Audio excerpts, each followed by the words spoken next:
Welcome to V3 news అక్షం సమాజితం. నేను మీ సాయిజం. ముందుగా హెడ్లైన్స్ చూద్దాం. వేలాది కోట్ల రూపాయలతో కొత్త రైల్వే ప్రాజెక్టుల కోసం సర్వే. కేంద్ర మంత్రి కిషన్ రెడ్డి వెల్లడి.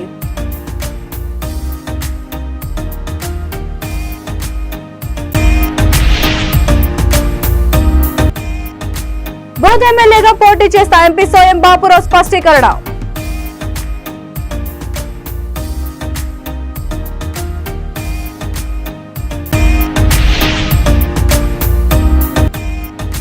క్షణికావేశంలో ప్రాణాపాయ నిర్ణయాలు తీసుకోవద్దనే భరోసా సఖీ సెంటర్లు. మంత్రి హరీష్ రావు స్పష్టీకరణ.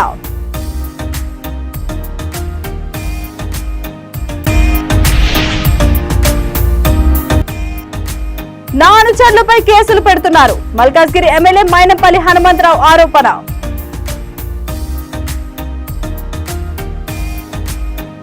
ఇక డీటెయిల్స్ చూస్తే తెలంగాణలో ఎక్కడెక్కడ కొత్త రైల్వే ప్రాజెక్టులు అవసరం ఉన్నాయనే దానిపై వేలాది కోట్ల రూపాయలతో సర్వే జరుగుతోందని కేంద్ర మంత్రి కిషన్ రెడ్డి తెలిపారు. సికింద్రాబాద్ రైల్వే స్టేషన్ లో కాజీపేట హడప్సర్ రైళ్లను ఆయన జెండా ఊపి ప్రారంభించారు. దీంతో పాటు మరో 3 రైళ్లను వర్చువల్ గా ప్రారంభించారు. ప్రయాణికుల రద్దీని దృష్టిలో ఉంచుకుని దక్షిణ మధ్య రైల్వే 4 రైళ్లను పొడిగించింది. ఈ సందర్భంగా ఆయన మాట్లాడుతూ వేల కోట్ల రూపాయల వ్యయంతో కొత్త ప్రాజెక్టు నిర్మాణం జరుగుతున్నాయని అన్నారు. ప్రధాని మోడీ తెలంగాణలో రైల్వే నెట్వర్క్ పెంచేందుకు కృషి చేస్తున్నారని అన్నారు. దేశంలో 33 వందే భారత్ రైళ్లు ఉంటే తెలంగాణకు 3 రైళ్లు రావడం గర్వకారణమని అన్నారు. కాచిగూడ, నాంపల్లి స్టేషన్ల ఆధునీకరణతో పాటు అదనంగా చర్లపల్లి రైల్వే టెర్మినల్ నిర్మాణానికి కేంద్రం కృషి చేస్తోందని తెలిపారు.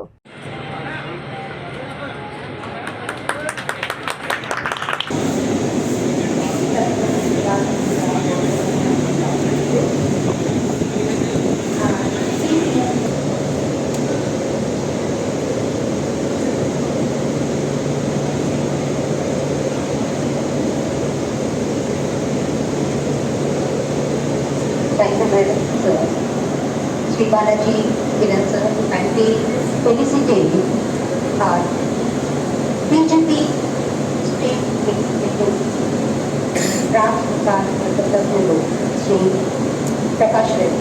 Kindly felicitate Brother Benton. We request Senior TME Sir Sri Jishan Ahmad sir to kindly felicitate Sri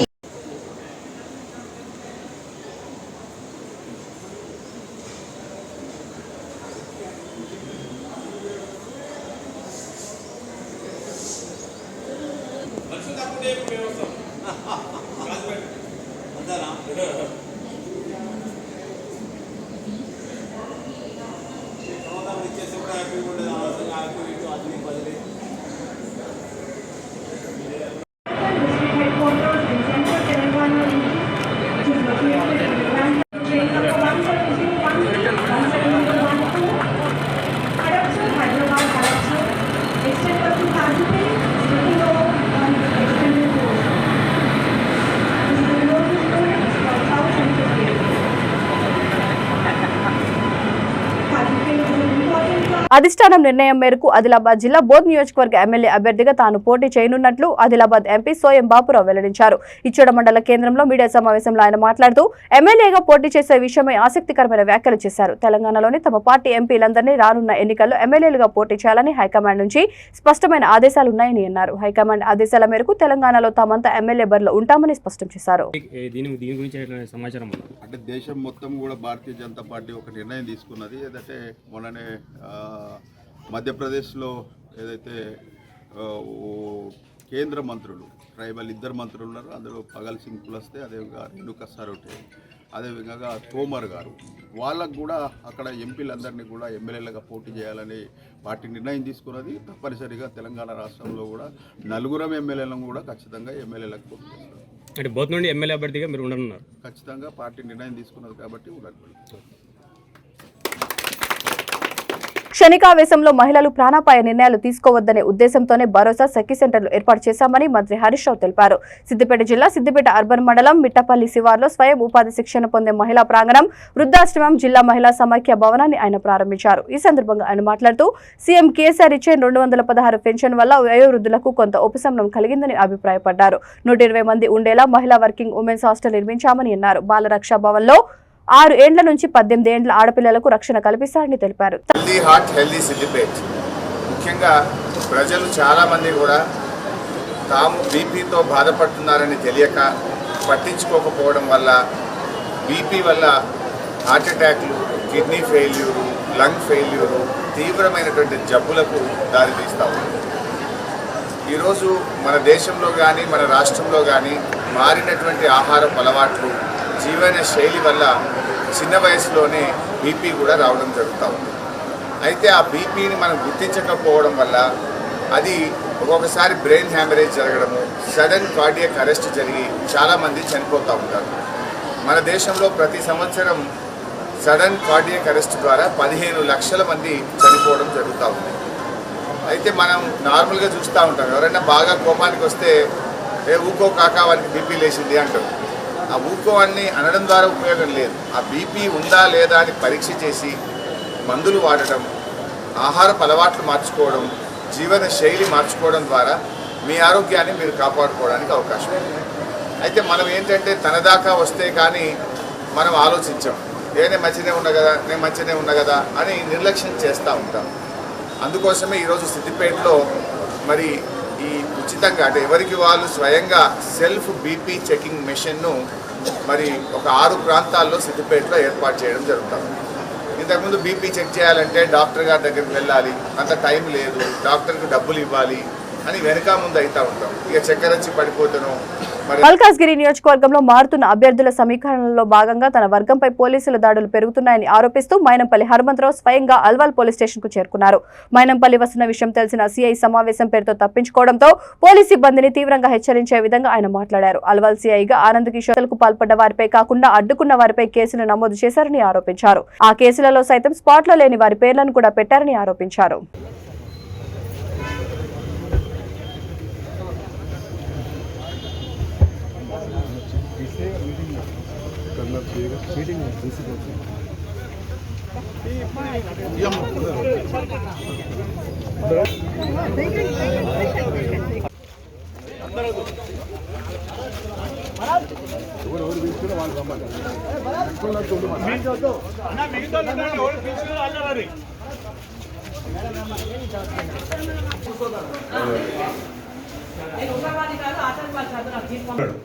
వాళ్ళు ఎవరో చెప్పిండ్రు, పైకెళ్ళి చెప్తా, ఎవరని చెప్పని, సీఎం చెప్పని, మంత్రులు చెప్పని, ఎవరని చెప్పని. అందరికీ డెమోక్రసీలో అందరికి ఒకటే రైట్ ఉంటుంది.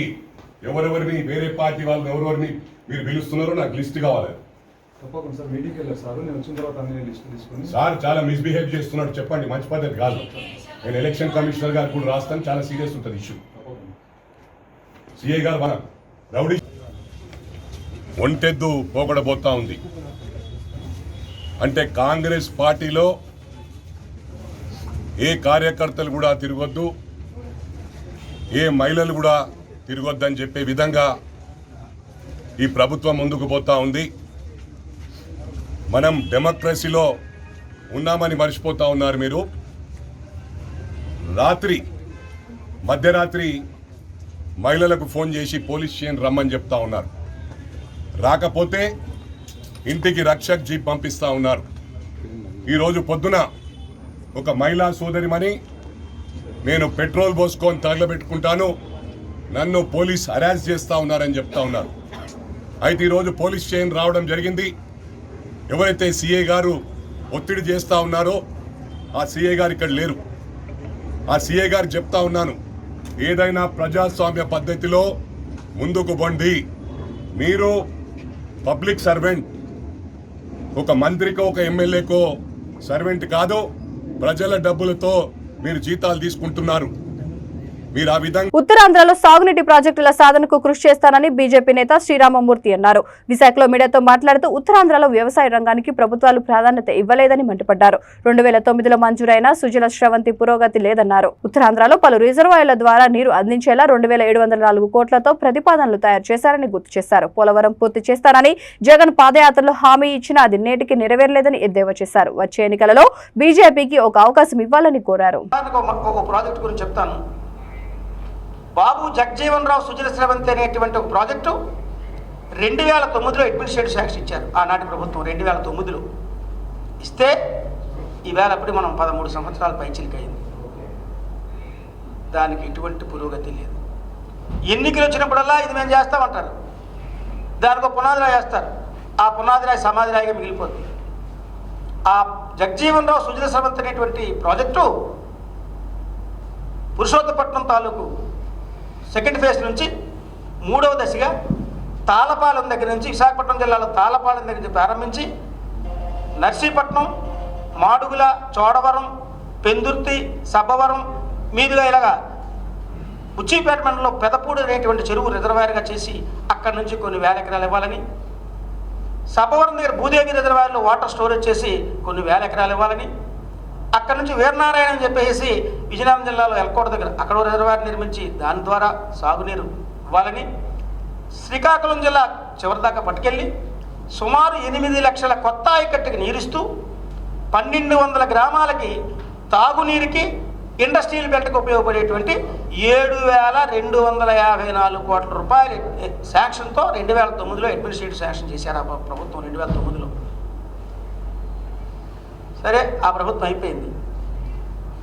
గత ప్రభుత్వంలో, ఈనాటి ప్రభుత్వం కాకుండా గత ప్రభుత్వంలో చంద్రబాబు నాయుడు గారి హయాంలో ఆంధ్రప్రదేశ్ రాజకీయాల గురించి ఏమి తెలుసునని కొందరు సినీ ప్రముఖులు మాట్లాడుతున్నారని తెలుగు మహిళా విభాగం అధ్యక్షురాలు వంగలపూడి అనిత ప్రశ్నించారు. మంత్రి రోజా చరిత్ర ఏమిటో తెలుసుకొని మాట్లాడితే మంచిదని, లేకపోతే ప్రజల నుంచి చిత్కారం పొందుతారన్నారు. మద్యపాన నిషేధంపై ముఖ్యమంత్రి మాట తప్పారని, మడమ తిప్పారని అన్నారు. రాష్ట్రంలో మద్యం ద్వారా సుమారు 94,000 కోట్లు 4 ఏళ్ల కాలంలో పేదవాడి నుంచి దోచుకున్నారని అన్నారు. జే బ్రాండ్స్ లో విషతుల్యాలు ఎక్కువ ఉన్నాయని టీడీపీ నిరూపిస్తే తిరిగి తమపైన కేసులు పెట్టారన్నారు. జగనన్న ఆరోగ్య సురక్ష పేరుతో ఇంటింటికి డాక్టర్ అట అంటూ ఎద్దేవా చేశారు. రాష్ట్రంలో ఎంతమందికి సక్రమంగా మందులు అందించగలుగుతున్నారో శ్వేతపత్రం ద్వారా చెప్పగలరా అని ప్రశ్నించారు. 26 మంది చనిపోయారు. దగ్గర 26 మంది జంగారెడ్డిగూడెంలో ఒక గ్రామంలోనే ఒక్క జంగారెడ్డిగూడెంలోనే 26 మంది చనిపోతే, అరే 26 మంది చనిపోయారు, ఏంటి దీని అర్థం ఏంటి, ఇంతమందికి ఎందుకని చెప్పి చంద్రబాబు నాయుడు గారు కూడా అక్కడికి వెళ్ళి వాళ్ళని పరామర్శించి వస్తూ ఉంటే వాళ్ళు మామూలుగా చనిపోయారని సర్టిఫికెట్లు ఇచ్చే పరిస్థితి. చాలా క్లియర్గా వాళ్ళందరూ కూడా పోస్ట్ మార్టం రిపోర్ట్లో కూడా ఈ తాగడం వల్ల చనిపోయారని చెప్పి డాక్టర్స్ సర్టిఫికెట్ ఇచ్చినా కూడా బయటకు వచ్చి వాళ్ళ డాక్టర్ సర్టిఫికెట్ దాన్ని కూడా తప్పుపట్టి వాళ్ళు మామూలుగా చనిపోయారని చెప్పి వాళ్ళందరినీ కూడా కనీసం పరామర్శించడానికి కూడా ఎవరు రాలేని దుస్థితిలో ఈరోజు ఈ గవర్నమెంట్ ఉంది. ఇటువంటి వ్యవహారంలో కేవలం మద్యం మీద వచ్చిన ఆదాయంతోనే ఈరోజు వాళ్ళు ప్రోగ్రామ్స్ చేస్తూ ఆఖరికి మద్యపాన నిషేధం ఎందుకు చేయలేదే అని అసెంబ్లీలో మాట్లాడితే దానికి సాక్షాత్తు జగన్మోహన్ రెడ్డి ఇచ్చిన ఆన్సర్ ఏంటంటే, చంద్రబాబు నాయుడు గారికి పేదవాళ్ళకి పథకాలు ఇవ్వటం నచ్చట్లేదు కాబట్టి మద్యపాన నిషేధం చేయమని చెప్పి మమ్మల్ని డిమాండ్ చేస్తున్నాడు అని చెప్పి సాక్షాత్తు జగన్మోహన్ రెడ్డి మాట్లాడటం. అరే అర్థం కాదు ఏంటంటే, అంటే నీ ఉద్దేశం ఏంటి, జనాలందరూ తాగి పడిపోవాలి, తాగి చావాలి, ఆ వచ్చిన డబ్బులు సగం డబ్బులు నువ్వు తీసుకెళ్ళాలి, సగం డబ్బులు మళ్ళీ బిస్కెట్ల రూపంలో జనాలకి పంచాలి. ఇదేనా నీ కాన్సెప్ట్? ఇదేనా నీ అడ్మినిస్ట్రేషన్? అంటే ఇంత దారుణమైన సిచ్యువేషన్స్లో ఈరోజు ఉందా ఈరోజు గవర్నమెంట్? అంటే జనాల నుంచి తాగితే వచ్చే సొమ్ముతోనే పథకాలు ఇస్తున్నాను అని చెప్పి డైరెక్ట్గా జగన్మోహన్ రెడ్డి అసెంబ్లీలో మాట్లాడడం. అది పక్కన పెడితే ఈ రోజు పరిస్థితి ఏందిరా అంటే, వచ్చేవాళ్ళు ఎవరు కూడా సాక్షాత్తు వచ్చేవాళ్ళు ఎవరు పొద్దున గవర్నమెంట్లో ఎవరు వచ్చినా కూడా మద్యపాన నిషేధం చేసే రొమ్ము క్యాన్సర్ పై అవగాహన కల్పిస్తూ విశాఖలో మహిళలు బైక్ ధాన్ కార్యక్రమాన్ని నిర్వహించారు. హెచ్సిజి క్యాన్సర్ హాస్పిటల్ ఆధ్వర్యంలో నిర్వహించిన బైక్ ధాన్ ను మేయర్ హరివెంకట కుమారి జెండా ఊపి ప్రారంభించారు. బీచ్ రోడ్ ఉడా పార్క్ నుంచి తేనెటి పార్క్ వరకు సాగిన ఈ బైక్ ర్యాలీలో పెద్ద సంఖ్యలో మహిళలు పాల్గొన్నారు. అక్టోబర్ నెలను రొమ్ము క్యాన్సర్ అవగాహన మాసంగా పరిగణిస్తున్న సందర్భంగా హెచ్సిజి క్యాన్సర్ సెంటర్లో ఉచితంగా మహిళలకు క్యాన్సర్ పరీక్షలను నిర్వహిస్తున్నామని నిర్వాహకులు తెలిపారు. నెల రోజుల పాటు ఉచితంగా నిర్వహించే క్యాన్సర్ పరీక్షలను మహిళలు సద్వినియోగం చేసుకోవాలని మేయర్ కోరారు.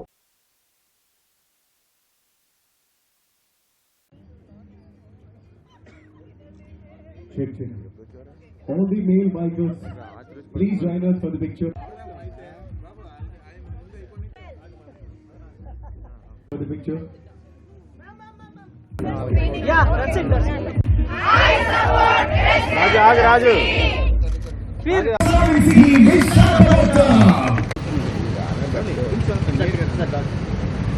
सभी से अनुरोध करता हूँ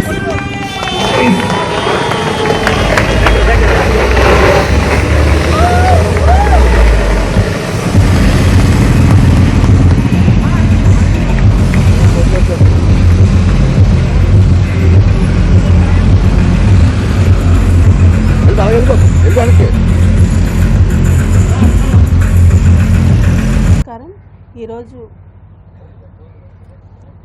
అందరికీ నమస్కారం. ఈరోజు హెచ్సిజి క్యాన్సర్ హాస్పిటల్ ఆధ్వర్యంలో ఈరోజు బైక్ దాన్ కార్యక్రమం ఏర్పాటు చేయడం జరిగింది. దీని యొక్క ముఖ్య ఉద్దేశం ఏంటంటే ఈ అక్టోబర్ మాసం అంతా కూడా ఎవరైతే మహిళలు బ్రెస్ట్ క్యాన్సర్తో బాధపడుతున్నారో దాంట్లో వాళ్ళకి అవేర్నెస్ ప్రోగ్రామ్ ఈరోజు ఇక్కడ కండక్ట్ చేయడం జరిగింది. ఈ మంత్ అంతా కూడా ఈ బ్రెస్ట్ క్యాన్సర్స్ గురించి మహిళలు చిన్న ఏ ప్రాబ్లం ఉన్నా కూడా తప్పకుండా హెచ్సిజి క్యాన్సర్ హాస్పిటల్లో మెమోగ్రామ్ టెస్ట్ అనేది ఈ మంత్ అంతా కూడా ఫ్రీగా వీళ్ళు చేయడం జరుగుతుంది.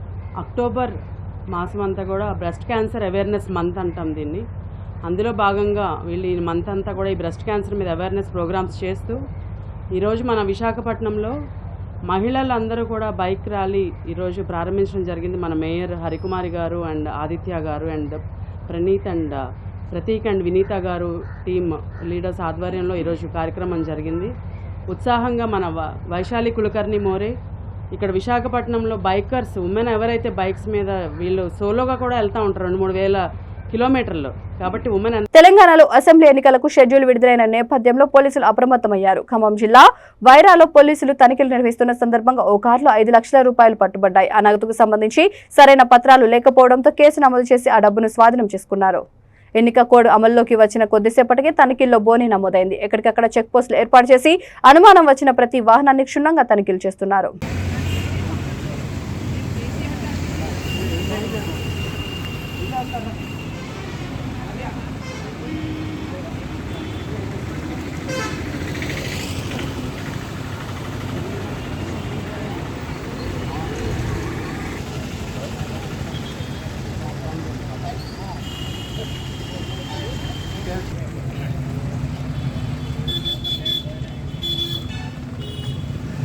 ఖమ్మం జిల్లా వెలుగుమట్ల కస్తూర్బా విద్యాలయ వసతి గృహంలో గుర్తు తెలియని ఆగంతకులు చొరబడ్డారు. 3 ఆగంతకులను చూసిన విద్యార్థులు భయాందోళనకు గురయ్యారు. 3 రోజుల క్రితం కూడా వసతి గృహంలోకి వారు వచ్చినట్లు విద్యార్థులు చెబుతున్నారు. చంపేస్తామంటూ బెదిరిస్తున్నారని విద్యార్థులు వాపోయారు. భయంతో వసతి గృహంలోనే అరిచారు. అప్పటికే భయంతో పలువురు విద్యార్థులు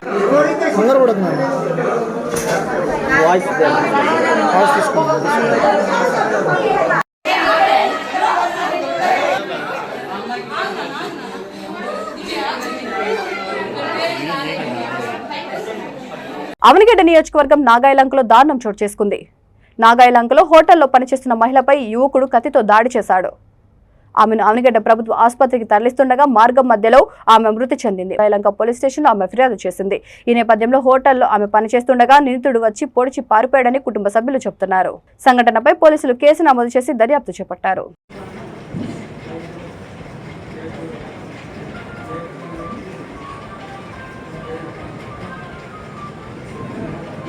బులెటిన్ ముగించే ముందు హెడ్లైన్స్ మరొకసారి. వేలాది కోట్ల రూపాయలతో కొత్త రైల్వే ప్రాజెక్టుల కోసం సర్వే. కేంద్ర మంత్రి కిషన్ రెడ్డి వెల్లడి.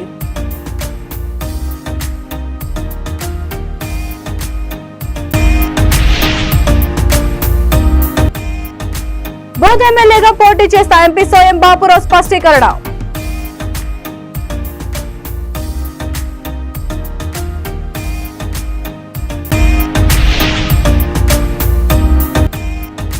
క్షణికావేశంలో ప్రాణాపాయ నిర్ణయాలు తీసుకోవద్దనే భరోసా సఖీ సెంటర్లు. మంత్రి హరీష్ రావు స్పష్టీకరణ.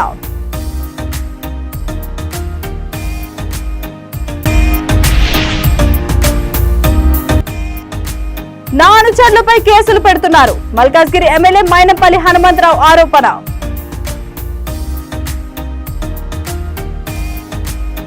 ఈ బులెటిన్ ఇంతటితో సమాప్తం. మరొక బులెటిన్తో మళ్ళీ కలుద్దాం. అందరూ చూస్తున్నారండి V3 న్యూస్ లక్ష్యం సమాచారం.